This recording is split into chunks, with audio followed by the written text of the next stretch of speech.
Hey, time for another out-of-this-world story from our space. Is essential to build on a past relationship instead of trying to ignore it. You need to acknowledge the past, own up to the mistakes made, and strive to do better. Today on our space, we learned that reconciling after infidelity isn't always an option. Sometimes the best thing we can do for ourselves is to forgive and move on. Always trust your instincts. So back in 2020, I matched with an ex on Tinder. We just had this long conversation, and everything just felt right. We quickly began getting to know each other better. About 2 months in, my friend sends a screenshot of him still using Tinder. I thought the feelings between us were mutual and that we were exclusively seeing each other, and that I was enough for him. When I confronted him, he stalled a bit, and then admitted that he wasn't ready to only see one person. I decided I was okay with it because I didn't want to lose him, but then quickly changed my mind because I was always the rebound in-between girl. The one guys just use and then discard when a perfect enters their life, I guess. I told him I no longer wanted to feel that way, and that I wanted to discontinue things, and he decides then to exclusively see me. After that, we were exclusively seeing each other, but he wouldn't delete his Tinder account, although he swore he never used it during then. We were off and on because of my trust issues, and constantly feeling like he wasn't that into me. He also kept giving me excuses that, while he really liked me, he saw a future, etc., that he wasn't ready to be in a relationship because he wanted to finish school first and start his career. Again, I didn't want to lose him, so I figured he's trying, and we're exclusive, just not with the titles, so that's good enough for now. We still go through our ups and downs because I like to trust in him. I guess intuitively I knew he wasn't all in, and it made me feel like I just wasn't good enough. Then, an incident happens where I'm accused of cheating, although we worked together, and he kept coming up with every single excuse in the book as to why I couldn't be his girlfriend. We get back together. Valentine's Day comes around, and I saw on a social media that he wasn't all that excited about spending it with me. I have somewhat of a breakdown and threaten to go home, but he reassures me that he's excited about me, etc. We have an amazing day together and night. I posted up our photos, and yet, shocker, he doesn't post up anything on me. I feel embarrassed and insecure, so I take them down and ask him why he didn't post us. He says he would rather post us in his own time. The relationship continues for a few more months until one night we get into a really bad argument. I felt like he wasn't that into me and kept showing me that, and he breaks up with me for not trusting him. A few months go by again, and he insists that I block him because he'll just keep contacting me and what's not. So I do, but he keeps finding other avenues to contact me. One night, over the summer, he comes by to see me. We sleep together and he assures me that he still loves me. A couple days later, he asked me to be official with him, only to take him back. I'm heartbroken and try to move on for good. Then, a few days afterwards, he asked me again because he finally started his career, etc. I'm so happy and would become official, but the trust issues are still there. Little did I know, about a month in, he hits up another girl with the intention to cheat on me because he decides he's not really in love with me and is just lonely and trying to fill a void. He's tired of my lack of trust, and we had a bad argument prior about it. He tells me he might as well cheat and that he deserves better than me and is insecure for putting up with someone like me. I feel horrible, so I try to trust him and do better as a girlfriend. But the whole time he falls in love with the girl he gets up. Mind you, we're long distance at this point, but so is he with this girl. We're both in the same city. He comes back and surprises me for my birthday and takes me out on a date. That night, something really bad happens and he tells me that he realized he wanted to marry me and protect me. After this, however, he goes on dates with the other girl, sleeps with her, is actually in love with her. One day I saw that she liked to post talking about him wanting his girlfriend. I found it suspicious and brought it up to him. He threatens to leave because I'm not trusting him and I'm crazy and basically stalking a girl he doesn't even know. He then comes back and tells me he understands why I reacted the way I did because it happened before. We get back together. But then, deep down in my gut, I felt something was off. A few weeks later, I realized I was right. I confronted the girl who didn't know about me and confirmed that they had been talking to each other while he was away on business and started dating when he came back. I confronted him, and he completely ghosts me and tells the girl he's actually in love with her. He then confirms that it was never truly love with me. He confirmed my worst and biggest fear since meeting him, that he wasn't really into me, that he was just using me to pass the time, that I was just sex and attention, that he met this girl and he fell in love. Then he changed the story to, he did love me, clearly trying to make himself feel better, but he just cheated and ruined things between us. And then decides that he wants to become friends with me, but only to ease the guilt. He follows me again on social media and I had to see them be affectionate and loving towards each other, even after the BS that transpired. I realized I'd had enough, that I just deserved to get away from the madness, so I do myself a solid and block them everywhere. The end. He then reaches out to me days later to tell me that he found out she cheated off a burner account, and if we could follow each other again. I tell him no, to basically go to hell and block him. They get back together, learn this girl is a toxic manipulating witch, so of course they did. Also, I'm surprised how pathetic my ex actually is. Also found out that the girl has a history of getting in between couples. That she told him if she knew about me, she would have lied and continued seeing him. And now they're 2 months going strong, and I'm, I guess, broken? I don't know. Anyways, my cheating story. Hopefully you learn from my mistakes, and to not overlook red flags in a person no matter what they say. It's always in the actions. Always trust your instincts. Even though it sucks that this thing happened to me, I realize they truly deserve to be with each other, and now I get the chance to experience real love, I guess. Edit. It seemed like some people read this and assumed that we just dated unofficially, and then he met someone else. So just to clarify, we did eventually become boyfriend and girlfriend. There were times where he would tell me how lucky he was to be with me and glad that I was his girlfriend. He would be upset at me for not initiating the I love you to him. He was very convincing and manipulative, which made me question what it was that I would kept feeling. He also admitted to emotionally abusing me, and even after this thing happened, stalked me on social media and messaged me off of a burner account. Yeah, I let a lot of red flags slide because I really thought it was me having trust issues, but I was also being manipulated and lied to. I was being cheated on while having this seemingly amazing guy that even my friends and family thought was amazing. He had everyone fooled. As for the girl, I'm not just attacking her character because I'm better. I actually got to know her. She loves going out of her way to hurt people and manipulate. There are a lot of things that I didn't include in the storyline, including the times that I left. I may have been desperate in the beginning, but he would do anything in his power to keep me, and that's what a lot of people don't understand happened. Even during his cheating before I found out, I left, and yet he kept begging me to come back despite having this girl as his side chick. I think if you're ever confused if someone likes you OP, it means they don't. Someone who cares for you should never leave you guessing or feel like second best. He suddenly wanted to be exclusive because he didn't want you to be with anyone else.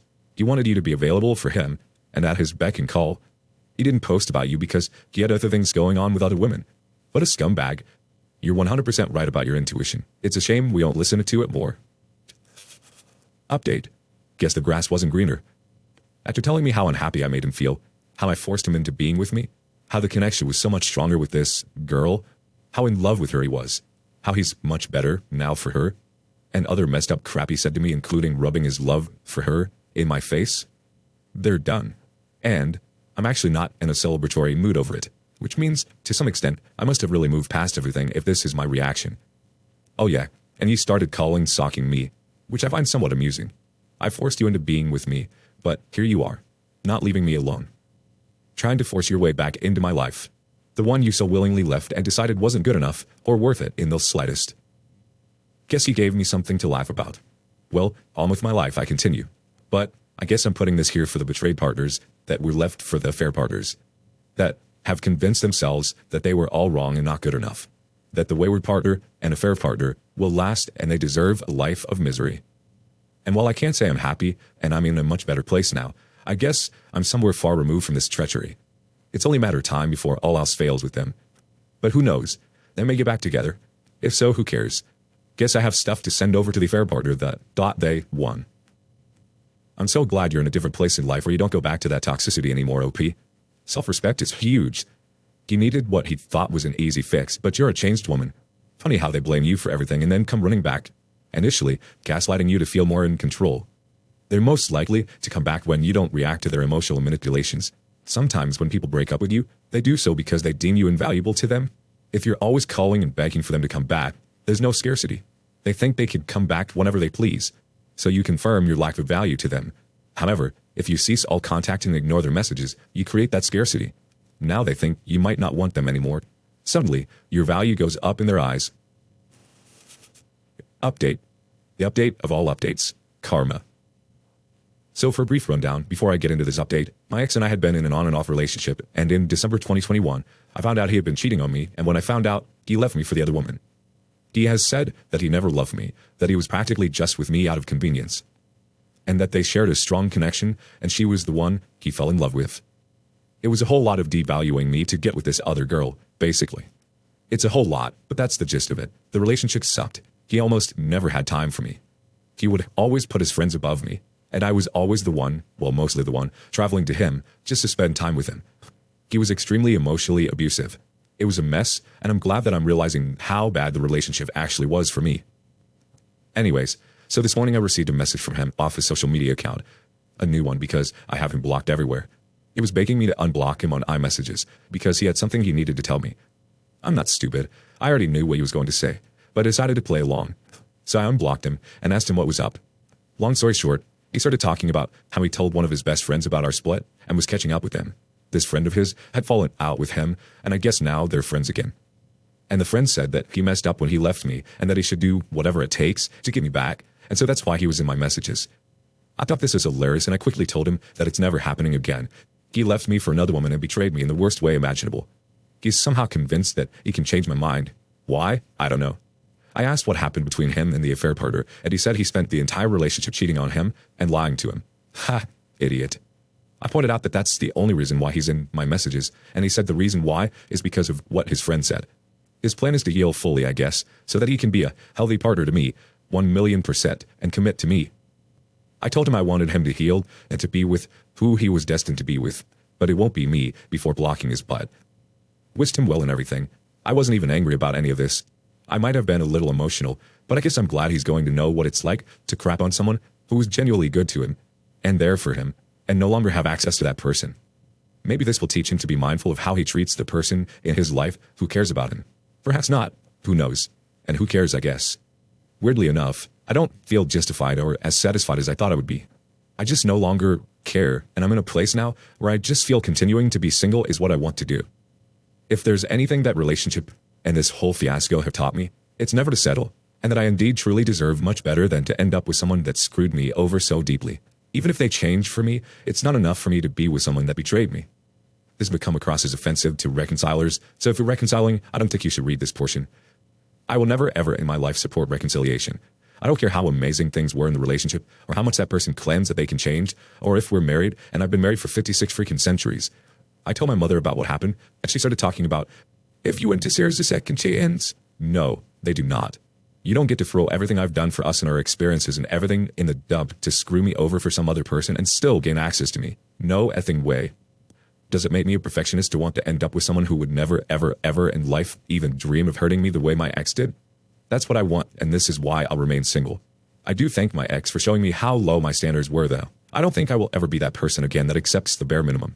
I've realized that I want true love and someone that actually shows up for me for a change.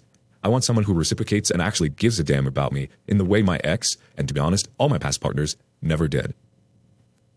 Anyways, my mind is obviously all over the place, but I guess I'm proud of myself and happy that I've come to a place in my life where I generally do not care about my ex anymore, what he's doing, the affair partner, or any of his drama, and that I'm sticking to my guns and never ever returning to him. P.S. I blocked him again and now he's begging for us to meet up later from the fake social media account. I have not answered him and do not plan to. Any further attempts at contacting me will be met with being last seen or with him being blocked. We've got a reaction from very upset and bitter. Good on you, OP. Let him and cheaters play in the mud. You don't have to join them. It's poetic justice that the affair partner cheated on him. Everyone deserves second chances. No, they do not. 100%. You can always find better than someone that would betray you like that. Best of luck in your healing, and proud of you for sticking up for yourself. NWTGM 1384 says, good for you. I'm reconciled, but it was a 25-plus year marriage, etc. Not offended at all. I never thought I would be where I am now, but it is really good now. But for relationships where there's less time, worse waywards, serial cheaters who will not stop or abandon the relationship, etc. I love it when the betrayed finally has the upper hand. Isn't it odd that they think they can get us back? And guess what? That proves it wasn't us, it was them. Be careful here. Some become harassing and obsessive. No, you can get a restraining order if things get weird. Some waywards, their egos get in their way. Live your best life, and I would tell you never to settle. Keep your high standards. Those that want to be worthy of you will meet or exceed those standards. You're right to want all those things for yourself, OP, and you deserve it. I mean, deserve it isn't even the right word because that would mean you earned it. You have the right to be loved the way that you want. No one should treat you any differently, and shame on them for having issues that they need to work on and end up projecting their ugliness onto other people. It's unfortunate that it takes moments like this to show us what we deserve and our true value. I'm proud of you, OP. What are your thoughts on reconciling? Let us know in the comments below. Thank you for joining us today in our space. Please be sure to like and subscribe and hit that notification bell so you don't miss out on our next video. Also, please let us know what you thought of today's content in the comments below. We'd love to hear from you. See you soon.